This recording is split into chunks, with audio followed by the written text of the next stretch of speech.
Dear friends, I'm Roland Gunther, homeopath in Royston on Vancouver Island, and today we're out here on the ocean in not far from Comox, and I want to show you or take you a little bit to something very, very special. It's beginning of March, first week of March, and the herring are here.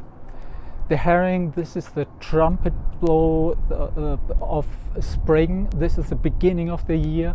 They come here by the millions. They spawn here, and I don't know if it's recognizable on the video that the ocean here is milky.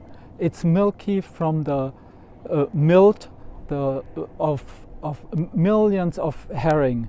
You know, when they spawn in huge numbers, and the ground here close to the beach in the shallows where they spawn is covered often with an inch of herring roe, of herring eggs, and this is how it looks like. And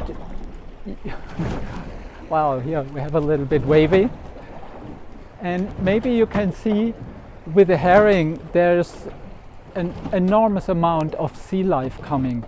Here there's the seagulls and the eagles and birds, eagles flying over us, and thousands of birds and seagulls sitting at the beach, and they're all feeding on the herring. The sea lions you see over here, maybe you can see this group of resting sea lions, and they are really feasting on the herring. And here's just 3 seals that are close to the boat, that are harbor seals. Yeah, and maybe, I don't know if you can hear it. Sometimes you hear this typical onk onk onk of the California sea lions.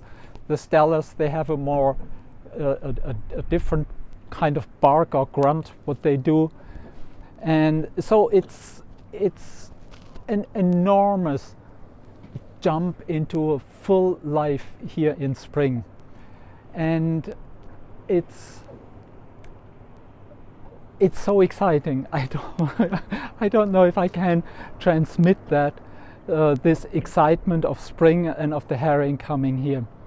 This is the last huge herring spawn area on the west coast of Canada. There have been 5 big areas where the herrings come together in spring to spawn, and almost all of them are overfished. This is the only one that's still open for fishing, and that's a little bit a sad story, because the herring is a foundation of life here for the Salish Sea and for the ocean. The salmon, especially the big salmon, the spring or Chinook salmon, they live from herring. Our orca, the killer whale population here, they live from the salmon, from the Chinook salmon. 85-90% of their diet is Chinook salmon. So that the herring survive is absolutely crucial, and in good numbers, not just survive somehow, but in good numbers is absolutely crucial for the biology, the productivity, and of the marine ecosystem here. It's a little bit a sad chapter with this, with commercial fishing. Usually it's not allowed to fish only for purposes besides eating the fish. They had to make a special law for the herring, because from what they fish here, the huge amount of herring that they fish here, it's only 10% of the weight that's used for human consumption, and that goes to is exported to Asia. That means around here very few people use herring. What do they do with the herring? Pet food and fertilizer. And this is not ethical in the way I feel. This is it's not a good enough reason to use 10% and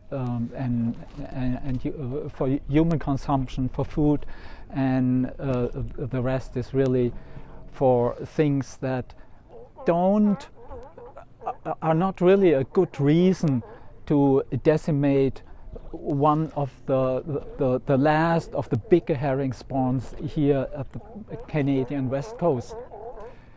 You hear just the California sea lions, and yeah, it's absolutely gorgeous. If I could turn that boat around, but it's really difficult to see.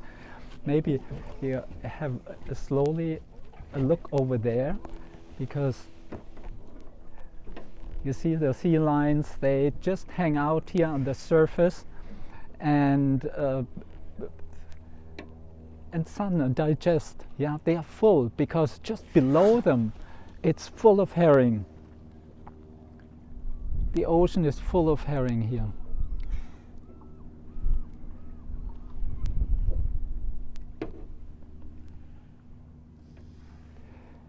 So if you can, I really would like to encourage you, if you can do anything for the herring to take part in when there's protests or against the fishing. You know, the fishing is important. We also, and the fishermen need to live. But there's one thing that also makes me very sad when I hear the discussion. Very often the argument comes, yes, there's jobs in fishing. And that is true. And the fishermen are really important, and we have to take care of them. This argument makes me very sad and also a little bit irritated. Because, you know, I'm German. I grew up after the war. My generation, we had long discussions with our parents and our grandparents, and asked them, how could that be the Nazi time? Yeah, and what did you do? And one of their last arguments was often, Hitler, he gave us work. And that's really painful, you know, when having work is more important than if the work makes sense, and if the work really serves our community, our society, and serves life also in the future. So is the work sustainable or not? Does the work make sense? Work and jobs are great, but a priority should really be if what we do, what we work for, makes sense. Under Hitler, yes, there was a lot of work, but what was it? Yeah, preparing war. And a little bit, yes, war. My joy about the beginning of spring and the herring here is a little bit dampened from the war in the Ukraine, which is really, really hard on my heart. And but we must not forget that here's also a war, almost a war-like situation against nature. And we, in the same way, these young soldiers sitting in their tanks and not seeing much. I've been in the military, I know how that is. It's quite scary, and they just follow orders. And I think one thing we should think about, if we also make really choices for the future and ask if what we do really makes sense for the future, or if we follow the orders or the command, the dictatorial power of a short-time monetary and economic gain. We cannot sacrifice for short-term gain the future of our children. Thank you so much, and please, when you get out, enjoy the spring, and still also think about all that we need to protect nature, because it's the very foundation of life. We need it, and we're part of it. Thank you for listening, and have a good day.